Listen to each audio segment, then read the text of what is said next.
Okay, English எக்ஸாமை பொறுத்த வரைக்கும் ப்ரெசன்டேஷன் ரொம்ப முக்கியம். உன்னோட கொஸ்டின் பேப்பரை ஒழுங்காக நீங்கள் யூஸ் பண்ணீங்கன்னாலே மினிமம் 50 மார்க்ஸ் ஸ்கோர் பண்ணலாம். கொஸ்டின் பேப்பரை வச்சே பல தடவை உங்களுக்கு தெரியும். ஆனால் ஒரு டெடிகேஷன் இருக்கணும். கொஸ்டின் பேப்பரை ரீட் பண்ணணும். நீ கொஸ்டின் பேப்பரை ரீட் பண்ணாமலே ஃபர்ஸ்ட் லைனை பார்த்துட்டு உனக்கு தெரிஞ்ச ஃபெமிலியரான வேர்டை பார்த்துட்டு கடகடன்னு ஒரு ஆன்சரை குறிச்சிட்டு போகக்கூடாது. மேக்ஸிமம் எதில் தப்பு பண்ணுவீங்க தெரியுமா?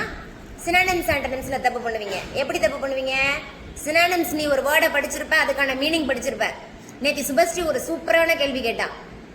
மிஸ் கிளாசரியில் படிக்கிற வேர்டு வந்து மீனிங்கா ஆண்டனிம்ஸான்னு கேட்டா. கிளாசரியில் நீ படிக்கிற வேர்டு என்ன வேர்டு? மீனிங் படிக்கிறதுக்கு சினானிம்ஸ் படிக்கிற. அவன் நேத்தி தான் ஸ்ரில்லி அப்படிங்கிற வேர்டை பார்த்து ஷாக் ஆனான். எங்க மிஸ் இருக்கு அப்படின்னா, அது எங்க இருக்கு? ஃபர்ஸ்ட் லெசன்ல எத்தனாவது கிளாசரி ஆச்சு? அது செகண்ட் கிளாசரியே தான்.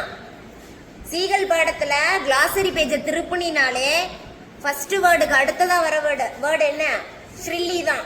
அதை அவன் நேத்தி தான் பாக்குறான். இல்ல செவ்வாய்க்கிழமை கூட நீ பாத்துக்கலாம், ஒன்றும் அவசரம் கிடையாது. நீங்க மீனிங்க மனப்பாடம் பண்ணிட்டு என்ன பண்ணிடுங்க தெரியுமா? அது ஆண்டனிம்ஸ்ல பார்க்கும் பொழுது கடகடன்னு உனக்கு ஆன்சர் தெரிஞ்சிருக்குன்னு நீ எதா எழுதிடுவ, மீனிங் எழுதிடுவ. புரிஞ்சுதா? நீங்க ஃபர்ஸ்ட் எதுல கான்சென்ட்ரேட் பண்ணணும்னா, கேட்கறது சினானிம்ஸா ஆன்டனிம்ஸான்னு பார்த்துக்கணும். சினானிம்ஸ்க்கு நீ மீனிங் பார்க்கணும்.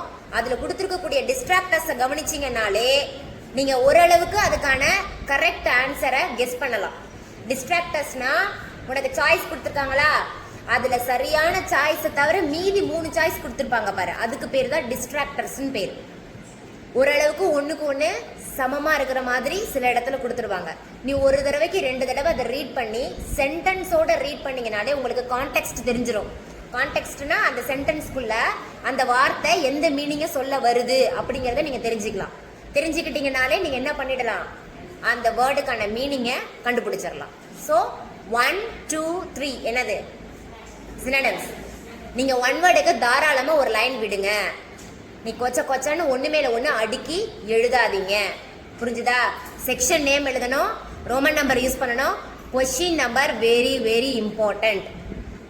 ஃபர்ஸ்ட் எடுத்தோடனே நீங்க ஒன் வேர்டே அட்டன் பண்ணுங்க. ஃபர்ஸ்ட் எடுத்தோடனே வேற எதுவும் நீ மாத்தி அட்டன் பண்ண வேணாம். கொஸ்டின் பேப்பர் ஃபார்மட் என்னவோ அந்த ஃபார்மட் படியே போங்க. உங்களை நான் அப்படிதான் ட்ரெயின் பண்ணியிருக்கேன். முதல்ல எடுத்தோடனே வேற ஏதாவது தெரிஞ்சதை எழுதுறேன், தெரியாததை எழுதுறேன், அதெல்லாம் கிடையாது. என்ன ஃபார்மட்டோ அதுபடியே நீங்க போங்க. 1 2 3 சினானிம்ஸ், 4 5 6 ஆன்டனிம்ஸ். ஆன்டனிம்ஸ்க்கு என்ன மார்க் போடணும்? கிராஸ் மார்க் யூஸ் பண்ணணும். சினானிம்ஸ்க்கு என்ன யூஸ் பண்ணணும்? அதுக்கு ஹைஃபன்ரா, மைனஸ் இல்லடா, அது ஹைஃபன்ரா. அப்படிதான் சொல்லிக்கிட்டாங்க போலங்கிறியா? இதோ ஒண்ணு. அடுத்தது நம்பர் 7 என்ன? Singular plural. பார்த்தாச்சு. மோஸ்ட்லி சிங்குலர் ப்ளூரல் நிறைய எல்லாமே நம்ம இது பண்ணிட்டோம். ட்விஸ்டட் எதுவுமே வராது. புக் பேக் இருக்கு. சிங்குலர் ப்ளூரல் புக் பேக்ல எந்த பேஜ்ல இருக்கு? 1. உன் வாயில வரதெல்லாம் நீ சொல்லு. உன் வாயில வரதெல்லாம் நீ சொல்லு. 36 நீ நினைக்கிறத பத்தி எனக்கு பிரச்சனை இல்ல. எங்க இருக்குன்னு பாரு. இதோட 4 நம்பர் நீ சொல்லிட்ட. 35 176 இந்த 2 பேஜஸ்ல இருக்கு. சினானிம்ஸ் அண்ட் புக் பேக்கை மோஸ்ட்லி கவர் பண்ணுங்க. நம்ம நேத்தே கவர் பண்ணிட்டோம் யாசிகன், நீ மறந்துருப்ப. ஏன்னா நம்ம என்ன கவர் பண்ணோம்னு உனக்கு தெரியாது. Singular plural. நெக்ஸ்ட் 8 என்ன? Prefix suffix. ப்ரிஃபிக்ஸ் சஃபிக்ஸ் எந்த பேஜ்ல இருக்கு சொல்லுங்க? 101. ப்ரிஃபிக்ஸ் சஃபிக்ஸ் 101 மட்டும் கிடையாது, அது ஒரு கண்டினியூஸா அடுத்து ஒரு 3 பேஜஸ்ல அது இதாகி வரும். உங்களுக்கு எக்ஸாம்பிள் கொடுத்துருக்கக்கூடிய வேர்ட்ஸையும் பார்த்துக்கோங்க. எக்ஸாம்பிள்ல இருக்கக்கூடிய வேர்ட்ஸ்ல இருந்து வரும். இது நம்ம புக்ல தான் இருந்துச்சா அப்படின்னு நீ ஷாக் ஆகுற மாதிரிலாம் அங்க எதுவுமே வராது. மோஸ்ட்லி புக் பேக் கவர் ஆகிடும். Next abbreviations. அப்ரிவேஷன் எங்க இருக்கு? 132 and 133. 132 and 133ல இருக்கு. அதை கவர் பண்ணிடுங்க. புரிஞ்சுதா? இங்க என்ன கேட்டிருக்காங்க தெரியுமா? ஒரு எக்ஸாம்பிளுக்கு HDMI கேட்டிருக்காங்க. HDMI, what is the expansion for this? High definition multimedia interface. High definition multimedia interface, அதுதான் HDMI. இப்ப ரீசெண்டா உங்களுக்கு என்ன கேட்கப்படலாம் அப்படின்னா, SIRனு ஒண்ணு அதிகமா இப்ப ரொம்ப ஃபேமஸா இந்த டேர்ம் யூஸ் ஆகிட்டு வந்துட்டு இருக்கு எலெக்ஷனுக்காக. எஸ்ஐஆர்னா என்ன? What is SIR? நேத்தி தான் பாத்தீங்க. என்ன சென்ட்ரல் எஸ்ஐஆருக்கு எங்கடா வருது சென்ட்ரல்? நேத்தி இப்படிதான் நீ ஸ்டேட் பேங்க் ஆஃப் இந்தியாவுக்கு சென்ட்ரல் பேங்க் ஆஃப் இந்தியா என்ன? சென்ட்ரலுக்கு சி வரும். Special intensive revision. SIR. எஸ்ஆர்னா என்ன? Special revision.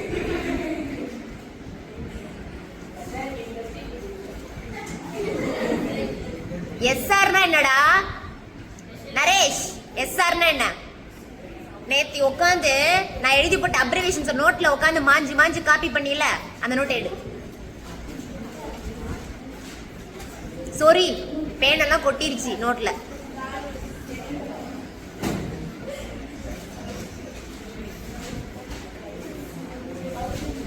நான் சுபஸ்ரீ தெரியுமா? சவுதர்ன் இல்ல, அது சதன்ரா. Southern railway சவுத்தர். சரி போ. Listen. 9th one abbreviation over. 10th one phrasal verb. Phrasal verb page சொல்லுங்கம்மா. Phrasal verb page 67 to 68. 67 ல இருந்து 68. இப்போ நான் சொல்ற பேजेसலாம் நீ ஒரு 100 மார்க் क्वेश्चन பேப்பர் வச்சிருக்க பாத்தியா? அதுல அந்த பேஜ் நம்பரை நீ நோட் பண்ணனும். நோட் பண்ணிட்டீனா தான் இந்த क्वेश्चனை பாக்கும்போது இந்த பேஜ் நம்ம போய் பார்க்கணும் அப்படினு தோணும். நீ என்ன முடிவுல இருக்க தெரியுமா? நம்ம 4 நாள் படிச்சு முடிச்சிட்டோம். டைரக்ட்டா இப்ப கொடுத்தீங்கனா கூட பப்ளிக் எக்ஸாம் क्वेश्चन பேப்பரை நாங்க அட்டெண்ட் பண்ண தயார். அதானே சுபஸ்ரீ? நீ தயார் தான். நீயும் தயார். யாசிகன் வந்து ஜூன் 4ஆம் தேதியில இருந்து அவன் தயாரா இருந்தான். 10th குள்ள வந்ததுல இருந்து தயார் நீ.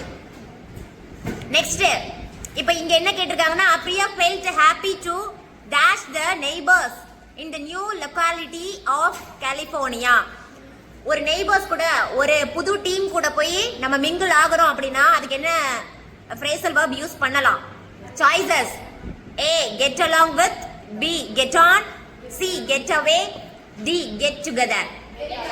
get along with. நம்ம ஒரு ஃப்ரெண்ட்ஸ் கூட, ஒரு நியூ டீம் கூட, ஒரு நியூ என்வாயன்மெண்ட் குள்ள போய் நம்ம மிங்கிள் ஆகுறோம் அப்படின்னா அங்க வந்து get along with அப்படிதான் வரும். நீ என்ன நினைச்சிட்டு இருக்க? இப்படி எட்டி பார்த்தா எனக்கு ஆன்சர் தெரிஞ்சிடும் மிஸ் அப்படின்லாம் போகாத, வாய்ப்பில்லை.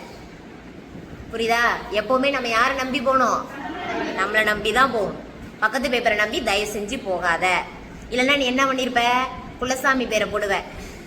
என்ன பேரு? என்னடா? இரு கடம்ப கடன்படா ஐயனார். கடன்படா ஐயனார் ஸ்பெல்லிங் தெரியுமா உனக்கு?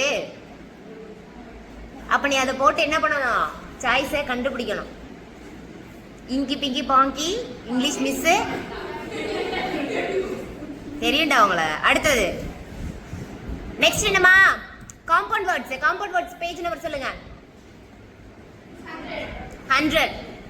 அங்க காம்பவுண்ட் வேர்ட்ஸ் நிறைய இருக்கு. எக்ஸாம்பிள்ல இருந்து ஸ்டார்ட் ஆகுது. அதுல அந்த பேஜ்ல எனக்கு வேணா ஒரு புக் கொடுத்துருங்க. உங்களை நம்பி பிரயோஜனம் இல்லை போலயே. 100ல இருக்கா? எந்த பேஜ்ல இருக்கு? 100 தானே? turn to 100. ஓகே. 100ல பேஜ் நம்பர் 100ல பாருங்க. உங்களுக்கு காம்பவுண்ட் வேர்ட்ஸ்னு ஆரம்பிச்ச உடனே read these sentences ன்னு போட்டு 1 2 3 என்ன கொடுத்திருக்காங்க? எக்ஸாம்பிள்ஸ் கொடுத்திருக்காங்க. அதுல ஃபர்ஸ்ட் சென்டென்ஸ்லயே ஒரு வேர்ட் யூஸ் பண்ணிருக்காங்க பாரு, ஒரு காம்பவுண்ட் வேர்ட். என்ன யூஸ் பண்ணிருக்காங்க? two storied. இரண்டடுக்கு கட்டிடம், 2 மாடி கட்டிடம் பாங்க. two storiedன்ற வேர்ட் வந்திருக்கு. அது இட்டலைஸ்ட் ஆயிருக்கு. நீ பார்த்திருக்க மாட்ட, அண்டர்லைன் பண்ணிக்கோ. அது நேத்தி பண்ணதுனால அங்க ஆயிருக்கு. இல்லைன்னா அந்த புக்கு புத்தம் புதுசா அங்க பூரா படுத்து கிடந்திருக்கும். நெக்ஸ்ட் நம்பர் 2 நீட்லி கோம்ட் இருக்கு. வேற என்ன இருக்கு? Clean look. என்ன இருக்கு? கிளீன் லுக் இருக்கு. தேர்ட்ல என்ன இருக்கு? Over rod. இந்த ஓவர் ராட் வந்து நிறைய தடவை வந்திருக்கு. ஆமா, காம்பவுண்ட் வேர்ட்ஸ்ல. நீங்க என்ன நினைச்சுக்க கூடாது, நமக்கு வந்து எல்லாமே வந்து அவுட் ஆஃப் த டெக்ஸ்ட் புக்ல இருந்து வருதுன்னு நீ நினைச்சுப்ப. ஏன்னா நீ டெக்ஸ்ட் புக்குள்ள பூந்தாதானே அதுக்குள்ள இருந்து வந்துச்சுன்னு நமக்கு தெரியும். ஸோ இப்படி பார்த்து எடுத்துக்கோங்க. Next number 12 prepositions. prepositions பாருங்க. I reached the M. Hamel's garden all out dash breath. out off out வந்ததுனாலே பக்கத்துல மோஸ்ட்லி என்ன preposition யூஸ் பண்ற மாதிரி இருக்குன்னா off. உங்களுக்கு prepositions எதுவும் வெளியில இருந்து வரது கிடையாது.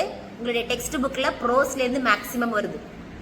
நம்ம ப்ரோஸ்ல இருக்கக்கூடிய டேர்ம் தான். நீங்க ஒரு தடவைக்கு 2 தடவை அந்த சென்டென்ஸை ரீட் பண்ணீங்கனாலே ப்ரிப்போசிஷன்ஸை நீங்க என்ன பண்ணிடலாம்னா கண்டுபிடிச்சிடலாம். நீ டிஸ்ட்ராக்டர்ஸை யூஸ் பண்ணி புட்டப் பண்ணி பார்த்தீங்கன்னா இது வந்து சரியா வருதா, இது இதுக்கு மேட்சா வருதா அப்படின்னு நீங்க பார்த்தீங்கன்னாலே உங்களுக்கு தெரிஞ்சிடும். என்ன யாசிகன் எல்லாமே உனக்கு மேட்ச் ஆகுது, அதான பிரச்சனை. 4மே மேட்ச் ஆகுதா? அதுக்கு மேல கடன் படா ஐயனார் துணை. நம்பர் 13 பார்க்கலையாமா? 13 வந்து டென்ஸ் ஃபார்ம். டென்ஸ் ஃபார்மை பொறுத்த வரைக்கும் தெரிஞ்சுக்கோங்க. 2 verb கொடுத்து அங்க 2 verbல ஒரு verb வந்து past tense-ஆ இருந்துச்சுன்னா ஒரு verb என்னவா இருக்கணும்? past perfect formல இருக்கணும். ஒரு past eventல 2 actions நடந்த மாதிரி சொன்னாங்கன்னா அதுல ஒரு ஆக்ஷன் past tense-ல இருக்கணும், இன்னொரு ஆக்ஷன் past perfect-ல இருக்கணும். அதே மாதிரி 2 ஆக்ஷனை present-ல சொல்றாங்கன்னா அதுல ஒன்னு சிம்பிள் present-ஆ இருக்கணும், இன்னொன்னு என்னவா இருக்கணும்? perfect present perfect-ஆ இருக்கணும். கண்டினியூஸ்லாம் உங்களுக்கு 2 இதெல்லாம் அதாகி வராது. கண்டினியூஸ்லாம் உங்களுக்கு சிங்கிளா தான் வரும். மோஸ்ட்லி அப்படி வராது. ஒரே ஒரு டென்ஸ் ஃபார்ம் யூஸ் பண்ற மாதிரி தான் இருக்கும். ஸோ உங்களுக்கு பாஸ்டா இருந்தா பாஸ்ட் டென்ஸ் யூஸ் பண்ணுங்க. மோஸ்ட்லி ப்ரெசன்ட் டென்ஸ்ல தேர்ட் பர்சன் சிங்குலரா வரும் பொழுது verb கூட என்ன சேர்க்கணும்? எஸ் சேர்க்கணும். அந்த ஃபார்மேட் யூஸ் பண்ணுங்க. ஆல்வேஸ், ரெகுலர்லி, யூஷுவலி இப்படிங்கிற வேர்டெல்லாம் வந்துச்சுன்னா ப்ரெசன்ட் ஃபார்ம்ல யூஸ் பண்ணுங்க. இப்போ இங்க பாருங்க. I had such a shock when the dying man bolted the door and dashed it. boltedனு ஒரு verb யூஸ் பண்ணிட்டாங்க. என்ன பண்ணிட்டாங்க? லாக் போட்டு பூட்டிட்டான். அதுக்கப்புறம் என்ன சாய்ஸஸ் கொடுத்துருக்காங்க அப்படின்னா லாக்டு ஒன்று கொடுத்துருக்காங்க, டி வந்து லாக் கொடுத்துருக்காங்க, சி வந்து ஹேட் லாக் கொடுத்துருக்காங்க, டி வந்து ஹேவ் லாக்டு கொடுத்துருக்காங்க. ஹேட் லாக்டு என்ன போல்டடுங்கிறது சிம்பிள் பாஸ்டா இருக்கு. அப்ப சிம்பிள் பாஸ்ட் ஒன்று வந்துருச்சுன்னா இன்னொன்று பாஸ்ட் பர்ஃபெக்ட் இருக்கணும். அந்த பாஸ்ட் பர்ஃபெக்ட்டுக்கு தான் ஹேட் யூஸ் பண்ணணும்.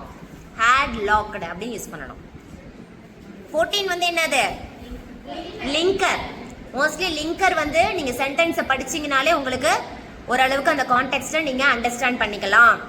ரொம்ப உங்களுக்கு அந்த இடத்துல எதுவும் உங்களை ரொம்ப கன்ஃபியூஸ் பண்ற மாதிரி வராது. அப்படி வந்தா கூட நீங்க டிஸ்ட்ராக்டர்ஸை கரெக்டா இது வராதுன்னு முடிவு பண்ணிட்டீங்கன்னா எது சரியானது வரும்ன்றதை கண்டுபிடிச்சிடலாம். Next part 2. பார்ட் 2 என்ன? Question answer. ஒருத்தர் கூட எதையும் விடக்கூடாது சொல்லிட்டேன். எனக்கு இந்த கொஸ்டின் தெரியல, இதை நான் விட்டுட்டேன்னு நீ எதுவுமே சொல்லக்கூடாது. நம்பரை போட்டு நீ அந்த லெசன் ஓரியன்டா எந்த 2 மார்க்ஸ் படிச்சிருந்தீங்கனாலும் நீ எழுதிடு. புரிஞ்சுதா? மோஸ்ட்லி எல்லா லெசன்லயும் உனக்கு தீம் ஒன்று தான். நீ படிச்சிருக்க கூடியது ஜென்ரலா அதுல செட் ஆகிடும். எந்த கொஸ்டினை நம்பரை போட்டுட்டு சும்மா விட்டுட்டு வராதிங்க. ஸோ இதுல நம்ம எனி 3 அட்டன் பண்ண போறோம். ரிப்பீட்டட் கொஸ்டின்ஸ் தான் வரும். புரியுதா?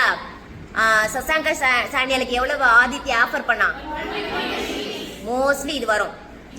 Aditya offered 150 rupees. நீ 115 எழுதும் பொழுது 1008 தப்பு வரும்னு முடிவு பண்ணிட்டீங்கன்னா 150 போட்டுக்கோ. ருபீஸ் மட்டும் படிச்சுக்கோ, அதெல்லாம் வந்துடும். Hamel how many years? 40 not 14. Hamel worked 40 years. 40 வருஷமா அங்க ஒர்க் பண்ணாரு ஹேமல். அந்த டே வந்து என்ன டே அவங்களுக்கு? Last day for teaching French. அதுக்கப்புறம் என்ன டீச் பண்ணணும்னு அங்க சொல்லிட்டாங்க? ஜெர்மன். அங்க என்ன டீச் பண்ணக்கூடாதுன்னு சொல்லிட்டாங்க? French டீச் பண்ணக்கூடாதுன்னு சொல்லிட்டாங்க. நெக்ஸ்ட் இது ரொம்ப ரொம்ப முக்கியம். எந்த அளவுக்கு 2 மார்க்ஸ் முக்கியமோ அந்த அளவுக்கு போயம் கொஸ்டின் ஆன்சர் முக்கியம். ஏன்னா உனக்கு 2 லைன்ஸ் கொடுத்து 2 கொஸ்டின்ஸ் கேட்குறாங்க. அந்த 2 கொஸ்டின்ஸ்க்கான ஆன்சர் எதில் தான் இருக்கும்? அந்த 2 லைன்ஸ்குள்ள தான் இருக்கும். மோஸ்ட்லி அந்த 2 லைன்ஸ்குள்ள தான் இருக்கும். அந்த டஸ் அப்படிலாம் யூஸ் பண்ணி வந்தா உன் வேர்ப்ல எஸ் இருக்கணும். வாட் டஸ் இட் ரெஃபர் அப்படின்னு கேட்டிருந்தா இட் ரெஃபர்ஸ் எஸ் சேர்க்கணும். அது மட்டும் தான் நீ பண்ற மாதிரி இருக்கும். Mostly who is the speaker அப்படின்னு கேட்டா லைஃப் போயம்ல பொயட் ஸ்பீக்கர். ஓகே. மெஷின்ஸ்ல யாரு? மெஷின்ஸ் தான் ஸ்பீக்கர். எல்ம் ஸ்ட்ரீட்ல ஹவுஸ் பீசர். பொயட்டர் நீங்க பொயட்டே யூஸ் பண்ணுங்க. பொயட்டஸ்ன்னு நீங்க எனக்கு அந்த ஜெண்டர் டிஃபரன்சியேஷன்லாம் அங்க வேண்டாம். பொயட்டே யூஸ் பண்ணுங்க. புரிஞ்சுதா? ஆன்ட்ன்றது கிரிக்கெட்ல அவங்க வந்து அந்த லைனுக்கு தகுந்த மாதிரி ஆண்ட் வந்து என்ன சொல்லும்? We ant neither borrow nor lend. அப்ப அந்த மாதிரி அந்த இடத்துல யார் ஸ்பீக்கர்னு கேட்டா யார் ஸ்பீக்கர்? Ant speaker. ஆண்ட் பேசுதா கிரிக்கெட் பேசுதான்றதை நீங்க தெரிஞ்சுக்கணும். லைனை ரீட் பண்ணீங்கன்னா தான் தெரியும். ஸோ மோஸ்ட்லி அந்த லைனுக்குள்ள தான் ஆன்சர் இருக்கும். ஃபர்ஸ்ட் கொஸ்டினுக்கு அழகா ஏன்னு போட்டு ஃபர்ஸ்ட் கொஸ்டினுக்கான ஆன்சர் ஃபர்ஸ்ட் லைன்ல கொஞ்சம் நல்லா தேடி பார்த்தீங்கன்னா கிடைக்கும். நீங்க யாரும் கொஸ்டினை தூக்கி அப்படியே எழுதி வைக்காதீங்க. கொஸ்டினுக்கு நீ என்ன தான் கொடுக்கணும்? ஆன்சர் தான் கொடுக்கணும். ஸோ அதுல எனி 3 அட்டன் பண்ண போறீங்க. விடாம அட்டன் பண்ணுங்க. Mostly secret of the machines வந்துச்சுன்னா அதை கை வச்சிருங்க. எல்ம் ஸ்ட்ரீட் வந்துச்சுன்னா அதை எடுத்துரு. கிரம்பிள் ஃபேமிலி தான் ரொம்ப ரொம்ப ஈஸியா இருக்கும். அதெல்லாம் அட்டன் பண்ண. அந்த 4ல உனக்கு தெரிஞ்ச போயம்ஸ் தான் வரப்போகுது. அதனால அதுல 6 மார்க்ஸ் ஈஸியா ஸ்கோர் பண்ணலாம். அதை விட்டுடாதீங்க. நெக்ஸ்ட் 23, 24, 25, 26, 27 அதுல எதை எடுக்க போறீங்க? 25 கண்டிப்பா அட்டன் பண்ணுவேன். பஞ்சுவேஷன் 26 அட்டன் பண்ணலாம். ஒரு நல்லா தெரிஞ்சுக்கோ. 26 வந்து காம்பவுண்ட் வேர்டா வந்துருச்சுன்னா உனக்கு ரொம்ப ரொம்ப ஈஸி. ஏன்னா இடையில நீ என்ன சேர்க்க போற? ஒரே ஒரு லிங்கர் தான் சேர்க்க போற. ஒரு கன்ஜங்ஷன் இடையில போட்டு அந்த சென்டென்ஸை நம்ம என்ன பண்ணிடலாம்? அழகா ஃபைனல் பண்ணிடலாம். அது சிம்பிளாவோ காம்ப்ளெக்ஸாவோ கேட்டாதான் உனக்கு பிரச்சனை. ஒருவேளை சிம்பிளோ காம்ப்ளெக்ஸோ கேட்டுட்டாங்கன்னா 24ல கை வச்சுடு. 24 அப்படிங்கிறது டைரக்ட் ஸ்பீச் இன்டைரக்ட் ஸ்பீச். அதுல ஓ நேரம் இல்ல ஏன் நேரம் இன்டைரக்டா கொடுத்துட்டு டைரக்டா கேட்டுட்டாங்கன்னா அதை கை விட்டுட்டு 23க்கு போயிடு. வேற வழி இல்லை. வாய்ஸ் ஆக்டிவ் வாய்ஸா பாசிவ் வாய்ஸா? பாசிவ் வாய்ஸ்க்கும் ஆக்டிவ் வாய்ஸ்க்கும் ஒன்றும் இல்லை. ஆக்டிவ் வாய்ஸ் கொடுத்துட்டு பாசிவ் வாய்ஸ் கேட்டாங்கன்னா சப்ஜெக்டையும் ஆப்ஜெக்டையும் பிளேஸை மாத்திட்டு பை யூஸ் பண்ணிடுங்க. எப்பயாவது ஒரு கமாண்ட் பண்ற மாதிரி ஆர்டர் பண்ற மாதிரி உங்களுக்கு ஏதாவது அட்வைஸ் கொடுக்குற மாதிரிலாம் இருந்துச்சுன்னா ரொம்ப சிம்பிளா நீங்க அதை கண்டுபிடிக்கலாம். அதாவது ஒமிஷன் ஆஃப் ஏஜென்ட் இருக்கிற இடத்துலலாம் ஓகேவா? டோன்ட் கோ அப்படின்னு மட்டும் ஒரு வேர்ட் கொடுத்துட்டாங்கன்னா யூ ஆர் அட்வைஸ்னு யூஸ் பண்ணலாம். அது அட்வைஸ் ஃபார்மேட்ல இருந்தாலும் அட்வைஸ். யூ ஆர் ஆர்டர்டு அப்படியே யூஸ் பண்ணலாம். யூ ஆர் ஆஸ்க்டு அப்படின்னு போட்டாலும் ஓகே. யூ ஆர்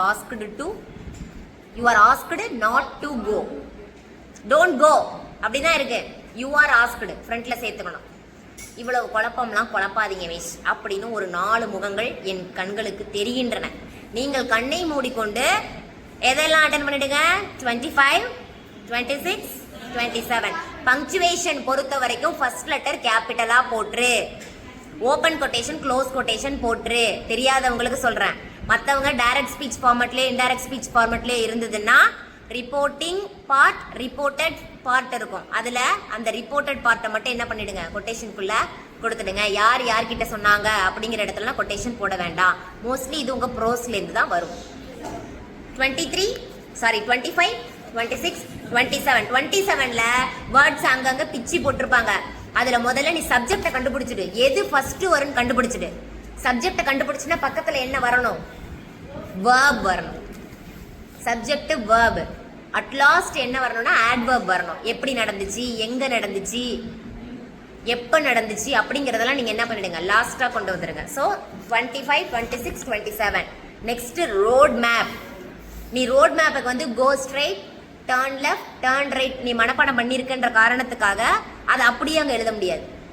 கோ ஸ்ட்ரைட்டும் டர்ன் லெஃப்ட், டர்ன் ரைட்னா அங்கேயே நிற்கிறதா அவன். அதனால அங்கே என்ன வழி கேட்டிருக்காங்களோ அந்த வழியை அண்டர்ஸ்டாண்ட் பண்ணி என்ன ரோடு கொடுத்துருக்காங்களோ, நீ மெயின் ரோடுன்னே படிச்சிருப்ப. அங்கே காந்தி ரோடுன்னு இருக்கும். வாக் அலாங் த மெயின் ரோடுன்னு எழுதுனா அந்த ரோட்டுக்கு அவன் எங்கே போவான்? அதனால அங்கே என்ன ரோடு கொடுத்துருக்காங்கன்றத படித்து எழுதுங்க. இப்போ இன்னொரு லேண்ட்மார்க்கு ஆப்போசிட்ல இருக்கு. நேற்று யாசிகனுக்கு ஒன்று சொன்னோம். என்ன யாசிகன் போடணும்? எங்கே போனோம் நேற்று? மலர் ஹாஸ்பிட்டலுக்கு போகிறதுக்கு வழி சொல்லிட்டு இருந்தான். மலர் ஹாஸ்பிட்டலுக்கே அவன் போக முடியாது, அப்படி ஒரு வழியை சொல்லியிருந்தான். புரியுதா? அங்கே ஒன்னே ஒன்று சொல்லணும். என்ன சொன்னா? Opposite to SBI. எஸ்பிஐக்கு ஆப்போசிட்ல பார்த்தீங்கன்னா அங்கே என்ன இருக்கு? மலர் ஹாஸ்பிட்டல் இருக்கு அப்படின்னு சொல்லிடணும். ரோட் மேப் முடிச்சிட்டோம். Next paragraph. என்ன அப்படியே எல்லாம் கையை வைக்கிறது அலையில. டெஃபினட்டா நம்புவோம் சீகல் வரும், நம்புவோம். Seagull empowered women, seagull empowered women, technology. ஆக்டிக் கையில கண்டிப்பா இருக்கணும், ஆக்டிக் இருக்கணும். நான் எப்பொழுதுமே, நான் எல்லா வருஷமும், நான் ஒரு வருஷம் கூட ஆக்டிக்கை மிஸ் பண்ணுங்கன்னு நான் சொல்ல மாட்டேன். அது ரொம்ப ரொம்ப சூப்பரான லெசன். அடுத்தது last lesson. Last lesson. So நீங்க கையில எத்தனை பேராகிராஃப் உங்களுக்கு இருக்கணும்? மினிமம் 5. மேக்ஸிமம் நீ எவ்வளவு நாள் படிச்சுக்கலாம். மினிமம் 5 இருக்கணும். ஏன்னா நம்ம 2 பேராகிராஃப் அட்டென்ட் பண்ணணும். 4 கொடுத்து என்ன கேக்குறாங்க? 2 கேக்குறாங்க. நெக்ஸ்ட் செக்ஷன் 2ல நீ கண்ணை மூடிக்கிட்டு எதை மட்டும் தான் அட்டென்ட் பண்ண போற? 35 அட்டென்ட் பண்றீங்க, 36 அட்டென்ட் பண்றீங்க. 35க்கு நல்லா கடைசியா லாஸ்ட் வேர்ட்ஸை பாருங்க. ரைமிங் வேர்ட்ஸ் கண்டுபிடிங்க, ரைம் ஸ்கீம் கண்டுபிடிங்க. ஃபிகர்ஸ் ஒரு விஷயம் நல்லா கவனிச்சுக்கோ. ஃபிகர்ஸ் ஆஃப் ஸ்பீச் எந்த லைன்லன்னு கேட்பாங்க. நீ அந்த லைன்ல இருக்கிற ஃபிகர்ஸ் ஆஃப் ஸ்பீச் தான் கண்டுபிடிக்கணும். எனக்கு தெரியுன்றதுக்காண்டி நீ 4வது லைன்லாம் எடுத்து எழுத முடியாது. எந்த லைன்ல ஃபிகர்ஸ் ஆஃப் ஸ்பீச் கேட்கறாங்களோ அந்த லைன் ஃபிகர்ஸ் ஆஃப் ஸ்பீச் கொடுங்க. அடுத்தது அலிட்ரேட்டட் வேர்ட்ஸ். தர்ஷன், அலிட்ரேட்டட் வேர்ட்ஸ்னா என்ன அர்த்தம்? அலிட்ரேஷன் என்ன? முதல் எழுத்து ஒண்ணு. அவ்வளோ கிளவுஸ் போடு உட்கார்றா போதும். அது போதும் எனக்கு. ஃபர்ஸ்ட் லெட்டர், அது ரெப்பிட்டிஷன். ஃபர்ஸ்ட் லெட்டர் எப்படி சேமா வந்துச்சுன்னா அதுதான் வந்து என்னது? அலிட்ரேஷன் எடுத்துக்கிறோம். இந்த ஃபிகர்ஸ் ஆஃப் ஸ்பீச்ல ஒருவேளை வவுல் சவுண்ட்ஸ் இனிஷியல் சவுண்ட் ரிப்பீட் ஆனிச்சுன்னா என்ன? அசோனன்ஸ். அது என்னது? அசோனன்ஸ். அதுக்கு ஒரு பிரிண்ட் அவுட் கையில கொடுத்தாச்சு. எதெல்லாம் மெட்டஃபார், எதெல்லாம் பர்சானிஃபிகேஷன். பர்சானிஃபிகேஷனுக்கு ஸ்பெல்லிங் படிச்சாகணும், வேற வழி இல்ல. அது 10,000 தடவை நீ எழுதி பார்த்தாச்சும் அதுக்கு என்ன பண்ணி ஆகணும்? ஸ்பெல்லிங் படிச்சாகணும். ஓகே, 35 முடிச்சிட்டோம். 35க்கு நீ லைனை போட்டு எழுதிட்டு இருக்காத. அடுத்தது 36க்கு ரொம்ப அழகா ஒரு டெம்ப்ளேட் நான் கொடுத்துட்டேன். அந்த டெம்ப்ளேட்டை பக்காவா அதை அப்ளை பண்ணீங்கன்னா போதும். 35 முடிச்சிட்டோம், 36 முடிச்சிட்டோம். 37 கை வைக்கவே கூடாது. நெக்ஸ்ட் எங்க போயிடணும்? 38க்கு போனோம். 38க்கு பேராகிராஃப் கொடுத்து 5 கொஸ்டின்ஸ் கேட்டிருக்காங்க. அந்த பேராகிராஃப்குள்ளதான் இந்த 5 கொஸ்டின்ஸுக்குமான ஆன்சர் இருக்கு. அதை ஒழுங்கா ரீட் பண்ணுங்க. பாதியில சென்டென்ஸை பிரேக் பண்ணிவிடாத. ஒரு சென்டென்ஸை எடுத்து எழுதுறேன்னா அதை பாதியில நிறுத்திவிட்டு முடிச்சு வச்சிருக்க. நிறைய பேர் அப்படி பாக்குறேன். பாதியில அந்தரத்துல நிக்குது. நீ ஒன்னும் சொந்த சென்டென்ஸ் அங்க போட போறது இல்ல. அந்த பேராகிராஃப்ல இருக்கிற சென்டென்ஸை தான் எடுத்து எழுதுறீங்க. அதை கரெக்டா என்ன பண்ணுங்க? ஒரு ஃபுல் சென்டென்ஸ் எடுத்து எழுதுங்க. பாதி சென்டென்ஸ் எல்லாம் பிரேக் பண்ணாதீங்க. இப்போ ஒரு எக்ஸாம்பிளுக்கு பாரு. ஃபர்ஸ்ட் லைன்லயே பாரு. It was zigzag's voice clear and commanding. இதான் முதல் லைன். நல்லா கேட்டுக்கோ. முதல் லைன் நான் ரீட் பண்ணேன். It was zigzag's voice clear and commanding னு இருக்கு. ஃபர்ஸ்ட் क्वेश्चनே பாரு. how was zigzag's voice? zigzagனுடைய வாய்ஸ் எப்படி இருந்துச்சுன்றதா முதல் கேள்வி. முதல் கேள்விக்கு முதல் லைன்லயே ஆன்சர் இருக்கு. எப்படி இருந்துச்சு அதனுடைய voice? Clear and commanding. So அதுல முக்கியமா இருக்க வேண்டிய வார்த்தை அண்ட் கமாண்ட். அப்ப நீ இந்த சென்டென்ஸ் அப்படியே எடுத்து எழுது. சென்டென்ஸை ஃபார்ம் பண்ண தரலனாலும் அந்த சென்டென்ஸ் என்ன பண்ணுங்க? அப்படியே எடுத்து எழுதுங்க. நீ இதுக்கு போய் கடைசி வரியை தூக்கி எழுதினா அது சரியா வருமா? நீ உடனே இதையும் அப்படி ஒரு பிளைண்டா ஒரு ஹோப் வச்சுக்க கூடாது. முதல் கேள்விக்கு முதல் லைன் தான் ஆன்சர் அப்படின்னு எழுதக்கூடாது. அது வந்து அப்புறம் படிச்சு பார்க்கணும். என்ன பண்ணணும்? படிச்சு பார்த்து இதுக்கு இது வரும். நீ என்ன நினைச்சுக்கிற? எனக்கு படிச்சாலும் புரியாது நீ நினைச்சுக்கிற. அப்படி கிடையாது. நீ படிச்சினா உனக்கு புரிஞ்ச மாதிரி அந்த பேராகிராஃபே மாறும். நீ ஒரு தடவை என்ன பண்ணு? படிச்சு பார்த்துட்டு என்ன பண்ணுங்க? ஆன்சர் பண்ணுங்க. நீங்க இன்னொரு பெரிய தப்பு அதுல பண்றீங்க. என்னன்னா 5 கொஸ்டின்ஸ் கேக்குறாங்களா? உங்களுக்கு என்ன அப்படி அவசரம்னு தெரியல. 4 கொஸ்டின் தான் எழுதுறான். 4 தான் எழுதுறான். மீதி 5 போட்டு இப்படி டிக்கா போட்டு 5 போடுவோம் பிள்ளைக்கு அப்படின்னு பாக்குறா. அதுல 4 தான் கிடக்கு. என்ன பண்ணுங்க? 5 ஆன்சர்ஸ் இருக்கணும். கவுண்ட் பண்ணி பாரு. 5 எழுதியிருக்கோமான்னு பாரு. ஒவ்வொரு ஆன்சருக்கும் இடையில என்ன விடணும்? லைன் விடணும். லைன் விட்டு நீட்டா பிரசன்ட் பண்ணு. அடிச்சு அது மேல ஏறி நின்னு தர்ஷன் உன்னை வந்து அதுல கட்டம் கட்டி அதை பேட்ச் ஒர்க் பார்த்துருக்கானுவோம். ரோடு போடும்போது இருக்கிற பேட்ச் ஒர்க்லாம் அதில் நடக்குது. கொன்றுவேன் உன்னை. புரியுதா? உனக்கு அப்படி அடிக்கிற மாதிரி தான் அப்படி லைட்டா அடி. அடிச்ச மாதிரி இல்லாம அடிக்காத மாதிரி இல்லாம லைட் அடியில பென்சிலை யூஸ் பண்ணி அடிங்க. மோஸ்ட்லி அடிக்காம எழுதுங்க. அந்த அளவுக்கு தான் உங்களை ட்ரெயின் பண்ணி வச்சிருக்கிறேன். நீ ஒன்றும் புதுசா சொந்தமா அங்கே ஒன்றும் போய் கொட்ட போறது கிடையாது. ஆல்ரெடி நம்ம ட்ரெயின் பண்ணிட்டோம். அதை எழுதுங்க, நீட்டா ப்ரெசென்ட் பண்ணுங்க. கொஷின் நம்பரை மிஸ் பண்ணாதீங்க. கொஷின் நம்பர் ரொம்ப ரொம்ப முக்கியம். 38க்கு அப்புறம் வந்துட்டோம். இனி நம்ம உலகம் வந்து ஆரம்பிச்சாச்சு. என்னது 39. அட்வர்டைஸ்மெண்ட்டுக்கு அழகா வரைஞ்சிருப்பான், நல்லா அழகா வரைஞ்சிருப்பான். அதில் சூனிய பொம்மை, செய்வன பொம்மை அதெல்லாம் அங்கங்கே உட்காந்துருக்கும். டாய்ஸ் கடை மட்டும் கேட்டுட்டாங்கன்னா செத்தான். அங்கே பொம்மை சூனிய பொம்மை தான் வரைஞ்சிக்கிறானுங்க. ஒழுங்கு மரியாதை அதுக்கு முதல்ல நீ என்ன போடணும்? கொஸ்டின் நம்பர் போடணும்டா. ஃபர்ஸ்ட் கொஸ்டின் நம்பர் போடுங்க. அழகா 3 பாக்ஸ் போடுங்க. ஃப்ரெஷ் பேஜ் தான் எடுக்கணும். நான் எனக்கு 3/4 பக்கம் இருக்கு, 1/4 பக்கம் இருக்கு, முன்னாடி முடிஞ்சு போச்சுன்னு ஆரம்பிக்காத. அழகா ஃப்ரெஷ் பேஜ் ஒன்று ஓப்பன் பண்ணி, ஆமா தாராளமா போங்க. கொஞ்சம் ஸ்பேஸ் இருந்தாலும் அதை விட்டுடு. ஏன்னா நீ அதுல போய் அட்வர்டைஸ்மெண்ட் பண்ண முடியாது. இன்னொரு பேஜ் ஃப்ரெஷ் பேஜ் எடுத்து அதுல என்ன பண்ணுங்க, அழகா பண்ணுங்க. நீட்டா இருக்கணும் பிரசன்டேஷன். அதுல உங்களுடைய ஸ்லோகன்ஸ் இருக்கணும். முக்கியமான ஸ்லோகன் என்ன slogan? we have it, you name it. அப்படி சொன்னாலும் ஓகே, அப்படி சொன்னாலும் ஓகே. ஸோ அந்த ஸ்லோகன் ரொம்ப அழகா கேட்சியா கொடுத்துருங்க. நெக்ஸ்ட் 39க்கு அப்புறம் என்ன போவீங்க? 41 வந்து நோட்டீஸ் ரேட்டிங் கேட்கலாம், அப்படி இல்லைன்னா ரிப்போர்ட் ரேட்டிங் கேட்கலாம், அப்படி இல்லைன்னா இமெயில் ரேட்டிங் கேட்கலாம். இமெயில் ரேட்டிங் கேட்டாலாம் நீ என்ன எழுது?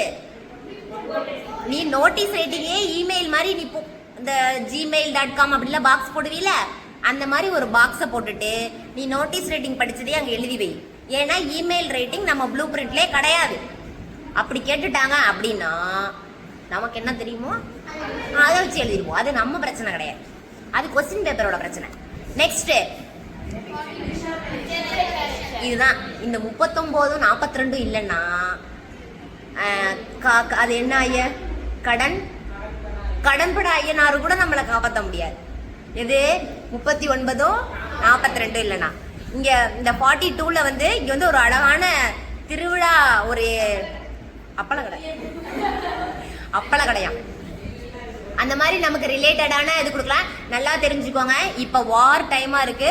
ஒருவேளை வார் பத்தி ஏதாவது ஒரு குழந்தைகள் படுகொலைகள் நடந்த விக்டிம்ஸ் நிறைந்த படங்கள் இருக்கும் பொழுது இட் இஸ் நைஸ்னு ஆரம்பிச்சிடாதடா. It is not nice. It is I hate this, I like this பிக்சர்னு ஆரம்பிச்சிடாத. உடனே தர்ஷன் பாக்குறான், என்ன நீ அப்படிதானே ட்ரெயின் பண்ண, இப்ப திடீர்னு வந்து இப்படி சொன்னீங்கன்னா என்ன பண்றது அப்படின்னு. தர்ஷன் இட் இஸ் நைஸ்ன்னு மட்டும் போட்டுறாத, இட் இஸ் நாட் நைஸ்ன்னு போட்டுரு. இட் இஸ் குட்னு நீ படிச்சிருப்ப, இட் இஸ் நாட் குட்னு போட்டுரு. ஓகேவா? இட் இஸ் பியூட்டிஃபுல்னு இருக்கும், நீ அங்க என்ன போட்டிருக்க? இட் இஸ் நாட் பியூட்டிஃபுல்னு போட்டுரு. நீ அதான படிச்சிருந்த, அப்ப முன்னாடி எல்லாத்தையும் நம்ம நெகட்டிவா மாத்தி விட்டுரு. இட் இஸ் தாட் ப்ரோவோக்கிங், அது செட் ஆகும். தாட் ப்ரோவோக்கிங் தான், அது யோசனை. நமக்கு பல நம்மளை சிந்திக்க வளர்க்குது மெசேஜ். அதெல்லாம் நீங்க எழுதிக்கங்க. உண்மையிலே அது நமக்கு ஒரு மெசேஜ் சொல்லுது. ஸோ பிக்சரை நல்லா நோட் பண்ணிக்கோங்க. நல்லா பிளசண்டான பிக்சரா இருந்தால் தான் it is nice, I like திஸ்லாம் ஆரம்பிக்கணும். அங்கே எவனாவது செத்து கிடக்கும் போதெல்லாம் அதை சொல்லக்கூடாது. அந்த கண்டிஷனை பார்த்து நீ உருகி அதுக்கு ரிலேட்டடான வேர்ட்ஸ் தான் நீ என்ன பண்ணணும், யூஸ் பண்ணணும். புரிஞ்சுதா? நெக்ஸ்ட் 43 யூஸ் பண்றோம். 43 சம்மரி எழுதுறோம். Rough copy, fair copy, title ரொம்ப முக்கியம். Given passage words. ரஃப் காப்பியை லெஃப்ட் டு ரைட் அடிக்கணும். புரியுதா? நல்லா தெரிஞ்சுக்கோ. எனக்கு நிறைய எழுதுனாதான் மார்க் போடுவாங்கன்னு ரஃப் காப்பிக்கு 3 பக்கம் எழுதிட்டு ஃபேர் காப்பிக்கு 6 பக்கம்லாம் எழுத முடியாது. புரிஞ்சுதா? அதனுடைய சம்மரி ரேட்டிங்கினுடைய பர்பஸ் என்னன்னு தெரியுமா? எவ்வளவு பெருசா கொடுத்துருக்காங்களோ அதை நீ எவ்வளவு ஷார்ட் பண்ணி அதை சொல்லி புரிய வைக்கிறேங்கிறது தான் சம்மரி ரேட்டிங். புரிஞ்சுதா? ரஃப் காப்பிக்கு வந்து RUFF RAFF எல்லாம் போட முடியாது. ரஃப் காப்பிக்கு காப்பி தான், காஃபி எல்லாம் அங்கே போடக்கூடாது. புரிஞ்சுதா? Rough copy, fair copy. Next 45 போறோம். மெமரி போயம்க்கு நமக்கு சாய்ஸ் கிடையாது. மோஸ்ட்லி நமக்கு லைஃபும் மெஷின்ஸும் கை கொடுக்கும். அப்படி இல்லைனாலும் எம்பவர்டு உமன் நமக்கு கை கொடுக்கும். ஒருவேளை சாரி, எப்படி எம்பவர்டு எடுத்து கொடுத்தவ am every woman. ஓகேவா? போயம் அதையும் நம்ம படிச்சு வச்சிருக்கோம். ஸோ அதனால ஃபர்ஸ்ட் 3 வந்தா நம்ம கண்டிப்பா அட்டன் பண்ணிடுவோம். அந்த 4th போயமும் நான் ரெடி பண்ணியிருக்கேன் உங்களுக்கு. யாருக்காவது 4th பிரச்சனையா இருக்கா? என்னடி ரெடி பண்ணிருக்கேங்கிற? ஆமா பிரச்சனையா இருக்குங்கிறீங்க. No men are foreign. No men are foreign கேட்டாலும் நீ என்ன படிச்சிருக்கியோ எழுதிரு, வேற வழி இல்ல. ஓகேவா? ஸோ மோஸ்ட்லி மெமரி போய் நம்ம டெஸ்ட் பண்ண மாட்டாங்க. நான் வந்து என் குலசாமியை வேண்டிக்கிறேன். Okay 46 supplementary paragraph. சப்ளிமெண்டரி பேராகிராஃபை பொறுத்த வரைக்கும் வெயிட் பண்ணுங்க, கூடவே கத்தாதீங்க, கேட்காது. Tempest, Zigzag, Mulan. உனக்கு ஏன் அதுக்குள்ள ஏஜ்டு மதர் வந்துருச்சு? Mulan, aged mother, Peter, Holland. ஓகேவா? இப்போ இந்த 5 தான் உங்களுக்கு கையில இருக்கு. சரியா? அமெரிக்கன் ஜேர்னலிசம் வந்துச்சுன்னா அதை கொஞ்சம் ரீட் பண்ணிட்டு நீ படிச்ச டெக்னாலஜி அதுல என்ன பண்ணிடு, கொஞ்சம் நிரப்பி வைத்து விடுங்கள். அடுத்தது உங்களுக்கு இங்க கொடுத்திருக்கக்கூடிய இந்த ஹிண்ட்ஸ், இங்க ஹிண்ட்ஸ் கொடுத்திருக்காங்க. இந்த ஹிண்ட்ஸையும் நம்ம என்ன பண்ணலாம், டெவலப் பண்ணிக்கலாம். புரிஞ்சுதா? சோ இது 8 மார்க்ஸுக்கு எழுத போறீங்க. நீ 5 மார்க்ஸ்க்கு கொடுத்த பேராகிராஃப் அளவுக்கு 8 மார்க்ஸ்க்கு நீ கொடுத்தீனா அந்த மார்க்கை நீ எதிர்பார்க்க முடியாது. So at least 200 pages try to cover, try to write. சப்ளிமெண்ட்ரியை பொறுத்த வரைக்கும் ஹேண்ட் ரைட்டிங் ரொம்ப ரொம்ப நீட்டாக இருக்கணும். நான் இங்கே 2-3 பேருக்கு மென்ஷன் பண்ணிட்டேன். உன்னுடைய ஹேண்ட் ரைட்டிங்கை நீ சேஞ்ச் பண்ணாமலே இருந்தீன்னா நீ எவ்வளோதான் ஹார்ட் ஒர்க் பண்ணினாலும் உன்னோட ப்ரெசன்டேஷன் உன் மார்க்கை மேக்ஸிமம் கம்மி பண்ணி விட்டுரும். ஸோ இங்கிலீஷை பொறுத்த வரைக்கும் உன்னுடைய presentation very very important. Next 47 நமக்கெல்லாம் மிகவும் பிடித்த, நம்மை காப்பாற்றக்கூடிய, ஆமா 8 மார்க்ஸ். இதுக்கு 4 கொஸ்டின் கொடுத்து அந்த 4 கொஸ்டினுக்கு ஆன்சர் அந்த பேராகிராஃப்குள்ளேயே இருக்கும். புரிஞ்சுதா? இடையில நிறைய ட்விஸ்டிங் இருக்கும். நெகட்டிவ்ல கேட்பாங்க, இது இல்லையான்னு கேட்பாங்க, லொகேஷன் கேட்பாங்க. 2-3 லொகேஷன் அதுக்குள்ள இருக்கும். நீ லொகேஷன்ற வார்த்தையை படிச்சுட்டு எங்கெல்லாம் லொகேஷன் இருக்கோ அதை தூக்கி முதல்ல எழுதிட்டு போயிடுவேன். உன்னை பத்தி எனக்கு தெரியுமே, உன்னை பத்தி உனக்கு தெரியுமே. அதனால ஒழுங்கு மரியாதையா கொஞ்சம் படி. அவசர அவசரமா எழுதிட்டு தூங்குறதுக்கெல்லாம் ரெடி ஆயிடாத. 4th கொஸ்டின் எப்பவுமே என்னவா இருக்கும், ஜென்ரலா இருக்கும். ஒரு வேர்டுக்கான மீனிங் கேட்குற மாதிரி இருக்கலாம். இதை நீ என்னவா நினைப்ப, இல்ல புக்ஸ் பத்தி கொடுத்துருக்காங்கன்னா மோஸ்ட்லி நீ வந்து ஒரு 2 புக்ஸை சொல்லுன்னு கேட்பாங்க. ஒரு 2 புக்ஸ் தெரிஞ்சு வச்சுக்க. நீ ஒன்று மேக்ஸ் புக், சயின்ஸ் புக்குன்ட்டு போகாத. Thirukkural, very good. Thirukkural spelling தெரியுமா இன் இங்கிலீஷ்? ஷார்ட்டா படிச்சு தோல. பைபிள் போட்டுரு. பைபிளுக்கு ஸ்பெல்லிங் என்ன? BIBLE. BI. குரானுக்கு ஸ்பெல்லிங் அங்க போயிருவாளுவ, முடிஞ்சு போச்சு. குரானுக்கு ஸ்பெல்லிங் தெரியுமா? Qல ஆரம்பிக்கும்.